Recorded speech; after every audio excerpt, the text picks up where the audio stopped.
അപ്പോൾ ഈ 5 kingdom ക്ലാസിഫിക്കേഷന് merit മാത്രമാണുള്ളത്? അല്ല, 5 കിങ്ഡം ക്ലാസിഫിക്കേഷന് മെറിറ്റ് മാത്രമല്ല, ചില ഡീമെറിറ്റുകളും ഉണ്ട്, ചില ദോഷങ്ങളും ഉണ്ട്, ചില ലിമിറ്റേഷൻസും ഉണ്ട് 5 കിങ്ഡം ക്ലാസിഫിക്കേഷൻ. ഇതുപോലെ തന്നെ 2 കിങ്ഡം ക്ലാസിഫിക്കേഷൻ പോലെ തന്നെ 5 കിങ്ഡം ക്ലാസിഫിക്കേഷനും ചില ലിമിറ്റേഷൻസ് ഉണ്ട്. നമ്മളിപ്പോൾ ഏറ്റവും മോഡേൺ ആയിട്ട് നമ്മളിപ്പോൾ ഉപയോഗിക്കുന്ന ക്ലാസിഫിക്കേഷൻ്റെ പേര് 2 ഡൊമൈൻ സിസ്റ്റം ക്ലാസിഫിക്കേഷൻ നോക്കിയാണ് കേട്ടോ. അപ്പം നമ്മൾ ഈ 5 കിങ്ഡം ക്ലാസിഫിക്കേഷൻ ചില ലിമിറ്റേഷൻസ് പെട്ടെന്ന് നോക്കുകയാണ്. ഏറ്റവും പ്രധാനപ്പെട്ട ലിമിറ്റേഷൻ എന്ന് പറയുന്നത് വൈറസുകളെ ഇതിനകത്ത് ഉൾപ്പെടുത്തിയിട്ടില്ല എന്നുള്ളതാണ്, അല്ലേ?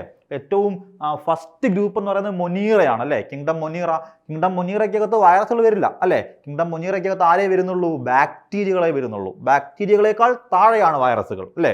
വൈറസിനെ കുറിച്ച് നമുക്ക് ഈ ചാപ്റ്ററിനകത്ത് പറയുന്നുണ്ട്.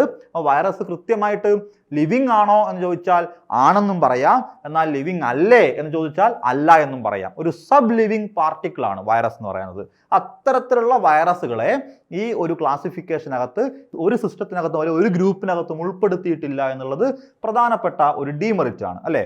മറ്റൊരു പ്രധാനപ്പെട്ട പ്രശ്നം എന്ന് പറയുന്നത് പ്രോട്ടിസ്റ്റയുമായി ബന്ധപ്പെട്ടതാണ്. ആ പ്രോട്ടിസ്റ്റയെ എടുത്തു കഴിഞ്ഞാൽ ആ പ്രോട്ടിസ്റ്റയ്ക്കകത്ത് വളരെ ഡൈവേഴ്സ് ആയിട്ടുള്ള, വളരെ വ്യത്യസ്തങ്ങളായിട്ടുള്ള ആൾക്കാരുണ്ട്. അങ്ങനെ ഒരുപാട് ഡിഫറെൻ്റ് ആയിട്ടുള്ള ആൾക്കാർ എല്ലാം കൂടി എന്ത് ചെയ്തിരിക്കുന്നു?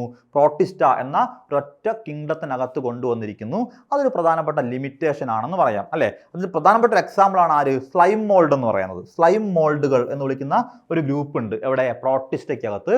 അവർ മറ്റ് പ്രോട്ടിസ്റ്റയുടെ പ്രത്യേകതകളിൽ നിന്ന് കമ്പയർ ചെയ്യുന്ന സമയത്ത് ഇവർ തികച്ചും ഡിഫറെൻ്റ് ആയിട്ടുള്ളൊരു ഗ്രൂപ്പാണ്. ഓക്കെ, അപ്പം അവർക്ക് വളരെ പ്രധാനപ്പെട്ട കൺസിഡറബിൾ ആയിട്ടുള്ള ചില ഡിഫറൻസുകൾ ഉണ്ട്. അപ്പം അത്തരം ഡിഫറൻസുകൾ ഉള്ള ഒരാൾക്കാരെ കൂടി എന്ത് ചെയ്തിട്ടുണ്ട്? പ്രോട്ടിസ്റ്റയിൽ ഉൾപ്പെടുത്തിയിട്ടുണ്ട് എന്നുള്ളത് ഈ 5 കിങ്ഡം ക്ലാസിഫിക്കേഷൻ്റെ പ്രധാനപ്പെട്ട ഒരു ലിമിറ്റേഷൻ ആണെന്ന് പറയാം. ഓക്കെ, സോ അങ്ങനെയുള്ള കുറേ ലിമിറ്റേഷൻസ് 5 കിങ്ഡം ക്ലാസിഫിക്കേഷൻ ഉണ്ട്. എനിവേ, നമ്മൾ വളരെ കോമൺ ആയിട്ട് ഫോളോ ചെയ്യുന്ന ഒരു സിസ്റ്റം ഓഫ് ക്ലാസിഫിക്കേഷൻ തന്നെയാണ് ഏത്? 5 കിങ്ഡം ക്ലാസിഫിക്കേഷൻ എന്ന് പറയുന്നത്. ഓക്കെ.